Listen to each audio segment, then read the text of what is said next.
वही हुआ जिसका डर था। जिस जंग से सब खबरदार करते आए थे वो अब आखिरकार शुरू हो चुकी है। आग और बारूद के धुएं पे पूरी दुनिया को अपनी लपेट में ले लिया है। जहां बाकी सारी दुनिया जल रही है वहीं कुछ कंट्रीज इस सारी तबाही से बिल्कुल महफूज हैं। अगर वर्ल्ड वॉर 3 शुरू हो गई तो ये 4 कंट्रीज रहने के लिए सबसे ज़्यादा सेफ ऑप्शंस होंगे। वेलकम करता हूँ आपका अपने चैनल पर। सबसे पहले आता है स्विट्ज़रलैंड।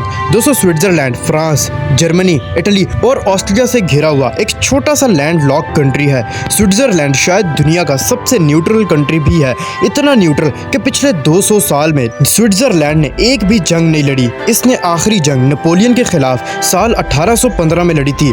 यूरोप में होने के बावजूद स्विट्ज़रलैंड ना तो यूरोपीय यूनियन का मेंबर है और ना ही नाटो का हिस्सा है। स्विट्ज़रलैंड वर्ल्ड वॉर 3 में इतना सेफ कंट्री क्यों होगा? तो इसकी सबसे पहली वजह है स्विट्ज़रलैंड की ज्योग्राफी। स्विट्ज़रलैंड को अगर हम 3 हिस्सों में डिवाइड करें तो साउथ में है स्विस एल्प्स, एक बहुत बड़ी माउंटेन रेंज जो इसे इटली और ऑस्ट्रिया से सेपरेट करती है। वेस्ट और नॉर्थ में है जोरा माउंटेन रेंज जो इसे फ्रांस से सेपरेट करती है और दरमियान में है स्विस प्लेटो जहां स्विट्ज़रलैंड की मेजॉरिटी आबादी रहती है। और ये बहुत ज़बरदस्त प्लान के जरिए किया गया है जिसका नाम है द नेशनल रीडाउट। इस प्लान के अकॉर्डिंग किसी भी जंग की सूरत में स्विस आर्मी ये सिटी छोड़कर साउथ में मौजूद अल्पाइन रीजन में चली जाएगी। इन पहाड़ी में स्विट्ज़रलैंड ने 26,000 बंकर्स, एंटी एयरक्राफ्ट गन्स और मशीन गन्स डिप्लॉय की हुई हैं। ये जगह इतनी सिक्योर्ड है कि आसमान से इसको स्पॉट करना बहुत मुश्किल है और ज़मीन से इसे टारगेट करना लगभग नामुमकिन। इसके अलावा हर रोड, ब्रिज और टनल को इस तरीके से डिज़ाइन किया गया है कि किसी भी हमले की सूरत में सिर्फ एक रिमोट कंट्रोल बटन से इन्हें उड़ाया जा सकता है, जिससे किसी भी बाहर की आर्मी के लिए स्विट्ज़रलैंड में मूव करना नामुमकिन हो जाएगा। दूसरी चीज़ जो इस कंट्री को इतना सेफ बनाती है वो है ये स्विट्ज़रलैंड दुनिया का वाहिद कंट्री है जिसके पास इतना ज़्यादा न्यूक्लियर शेल्टर्स हैं कि वो किसी भी न्यूक्लियर अटैक की सूरत में अपनी सारी आबादी को बचा सकता है। 1970 के बाद अब ये लॉ बन चुका है कि हर रेजिडेंशियल बिल्डिंग में न्यूक्लियर शेल्टर ज़रूर होगा जो तकरीबन 12 मेगाटन तक का बर्दाश्त सह सकेगा। स्विट्ज़रलैंड की न्यूक्लियर शेल्टर्स कैपेसिटी 114% है। मतलब सिर्फ अपने ही नहीं बल्कि बाहर से 14% और लोग भी आ जाएं तो ये शेल्टर उन्हें भी आराम से शेल्टर दे सकेगा।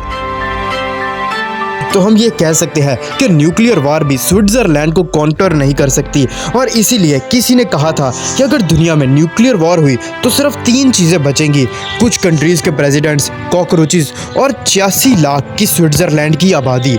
दूसरे नंबर पर आता है फिजी।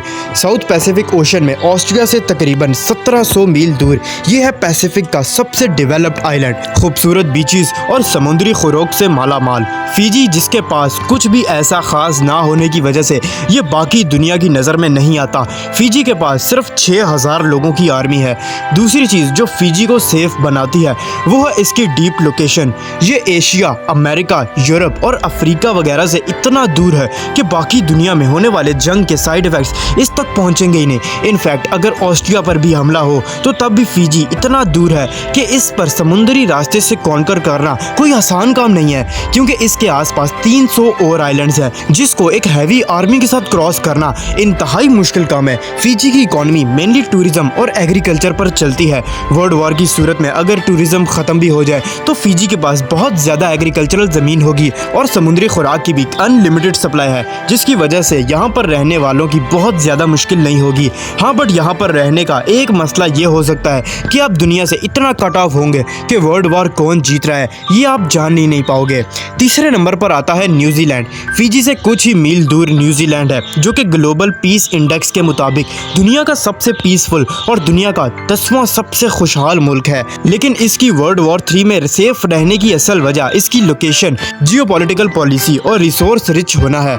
अगर लोकेशन की बात करें तो न्यूजीलैंड फिजी से भी 1600 मील दूर साउथ में है, यानी वर्ल्ड वॉर के एक्शन से और भी ज़्यादा दूर। दूसरा, न्यूजीलैंड के साउथ में साउदर्न एल्प्स की माउंटेन रेंज है जो किसी भी फॉरेन अटैक के अगेंस्ट उसे एक नेचुरल प्रोटेक्शन देती है। तीसरा, न्यूजीलैंड की पीसफुल पॉलिसी भी है, ये गारंटी करती है कि वो किसी भी वर्ल्ड वॉर का हिस्सा ना बने। और लास्टली, इंटरनेशनल जियोपॉलिटिक्स में कोई बहुत ज़्यादा इंपॉर्टेंस ना होने की वजह से न्यूजीलैंड दुनिया के बाकी कंट्रीज़ के लिए कोई ऐसा प्राइस डिवाइस भी नहीं है जिसको वो हासिल करने के लिए इतनी मुश्किल और मुशक्क़त करें और उन पर अटैक करें। और आखिरी नंबर पर आता है आइसलैंड। यूके और बाकी यूरोप से 1000 मील दूर यह है कुदरती रिसोर्सेज और खूबसूरत सीनरी से माला माल अटलांटिक ओशन का दूसरा सबसे बड़ा आइलैंड। आइसलैंड में दो चीज़ें हैं जो इसे कुछ भी जंग की सूरत में एक इंतहाई सेफ कंट्री बनाती हैं। सबसे पहले तो इसकी लोकेशन है। ये यूके और बाकी यूरोपियन कंट्रीज से इतना दूर है कि डायरेक्ट वॉर की सूरत में उसकी तरफ किसी का ध्यान भी नहीं जाएगा। और दूसरा, आइसलैंड के पास इतने ज़्यादा रिन्यूएबल एनर्जी सोर्सेज है कि ये अपनी 100% एनर्जी खुद ही जनरेट करता है। आइसलैंड के पास असल में बहुत ज़्यादा जियोथर्मल एनर्जी है जिससे ये बिजली और हीट को कन्वर्ट कर सकता है। इससे बाहर से कोई भी एनर्जी इंपोर्ट नहीं करनी पड़ती। तो जहाँ बाकी कंट्रीज इस जंग के दौरान एनर्जी क्राइसिस में घिरे होंगे, वहीं आइसलैंड इस सबसे बिल्कुल आज़ाद रहेगा। अगर आपको मेरी ये वीडियो पसंद आई हो तो वीडियो को लाइक ज़रूर से करना। चैनल पर फर्स्ट टाइम आए हो तो चैनल को भी सब्सक्राइब करते जाना। मिलते हैं अगली वीडियो में।